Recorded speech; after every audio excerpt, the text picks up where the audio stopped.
Good morning. Morning. So tell me about your band Kirtaniyas. Kirtaniyas, we chant, we dance, and we experience the joys and blisses of life through mantra. Mantra means the transcending the mind.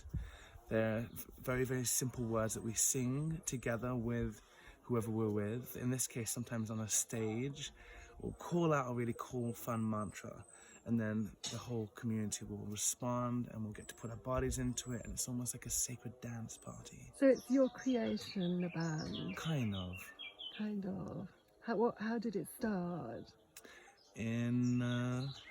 By 2009, myself and my dear friend Saraswati had we just decided that making a band was a really good idea, and we'd had some friends tell us that we should start a kirtan mantra band, so yeah, we just went ahead with it. And have you travelled everywhere in the world with the band? Not quite everywhere. But nearly everywhere? Almost everywhere. So you have a nomadic band life? Yes. And do you love that life? Yes, I do.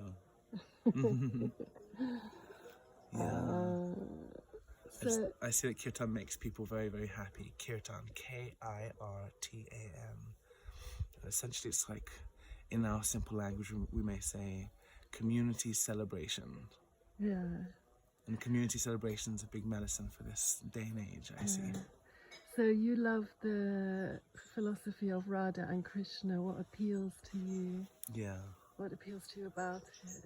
Well, I like the idea that the great creator, source, or God is not only a man but also a woman.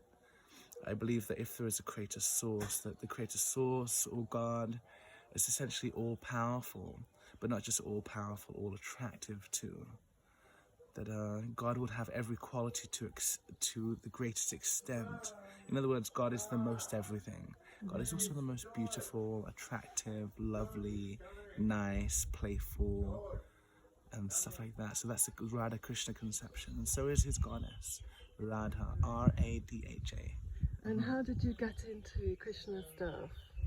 I don't really remember. I feel like it's just always been around.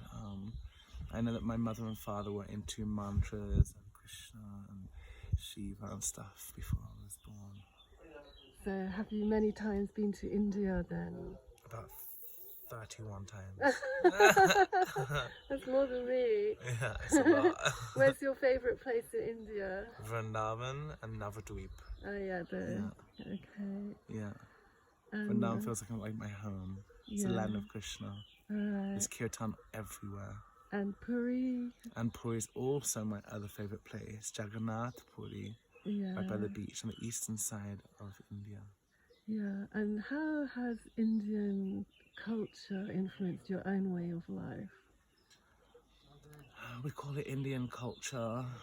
It's, for me, I see it as, yes, being kind of maintained and guarded by India, but I believe that it's an ancient culture that India's just taken care of well.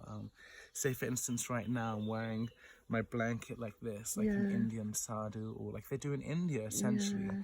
It might seem to be an Indian thing, but I believe that it's very likely that our ancestors all around the world probably would get pieces of cloth like this and wrap it around themselves to stay warm. There's aspects of, within the Indian culture specifically, I do appreciate the idea of dharma, fulfilling one's duty in life and fulfilling one's potential, we can also say. And you have the Tulsi beads. Yes, I always wear Tulsi beads. And what does that Sacred mean wood. to you? To me, I feel like Tulsi wood is wonderful to hold on my body, to keep on my body. And I've read in the ancient scriptures, the mystical scriptures, that this Tulsi plant, the wood, it's associated with a very, very special magical being called Tulsi Devi, who's very, very special, and she gives the very, very special gifts in life. In fact, the most important gift. Sometimes we know about wishes, we have desires, but essentially the fulfillment of love and devotion is maybe the best wish we can possibly ask for. So having the Tulsi wood on our body, it's said that Tulsi is encouraging and supporting that. Mm. So, is love the highest message with Krishna consciousness then? Ultimately, yes. And how, and how, in what way?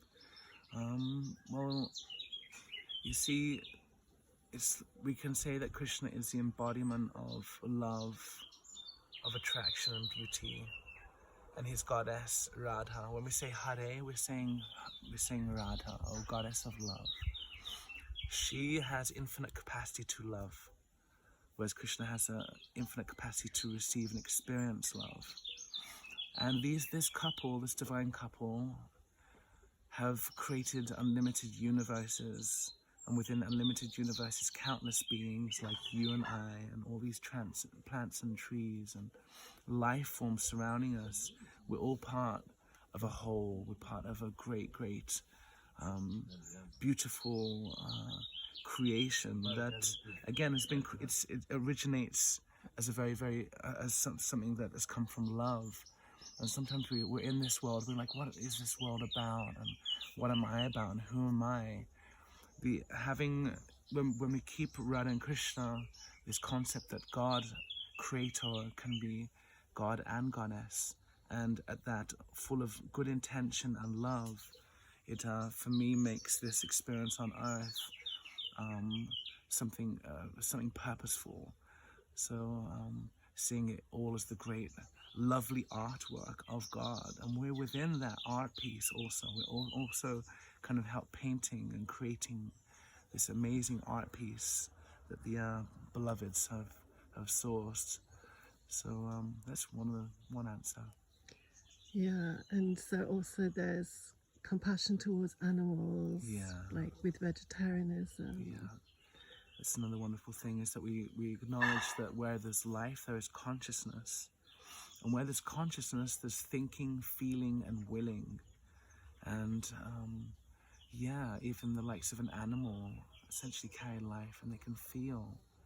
And within the culture of devotion, we don't want to disturb at all any sort of life form or bring any sort of distress to them.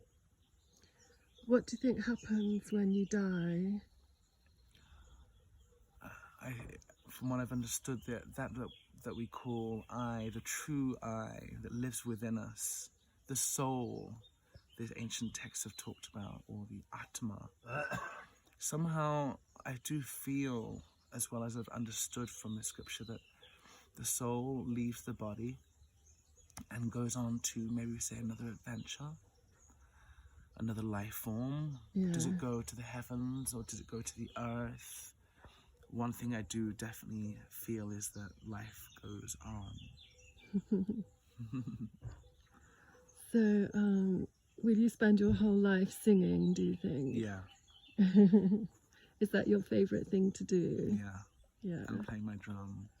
But again, doing it with the community, doing it with the people, because when we chant together and we're expressing love and appreciation, it's almost like a celebration. It's like walking into a room when we see someone's birthday being celebrated.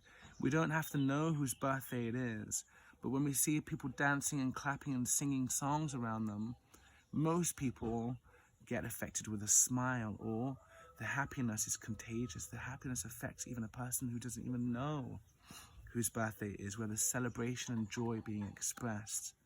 So the yoga of devotion, bhakti, we call it bhakti yoga, is really much like that. It's about celebrating life and knowing when it's a good time to share food, share our insights and our wisdom, and share our song and dance and celebration too.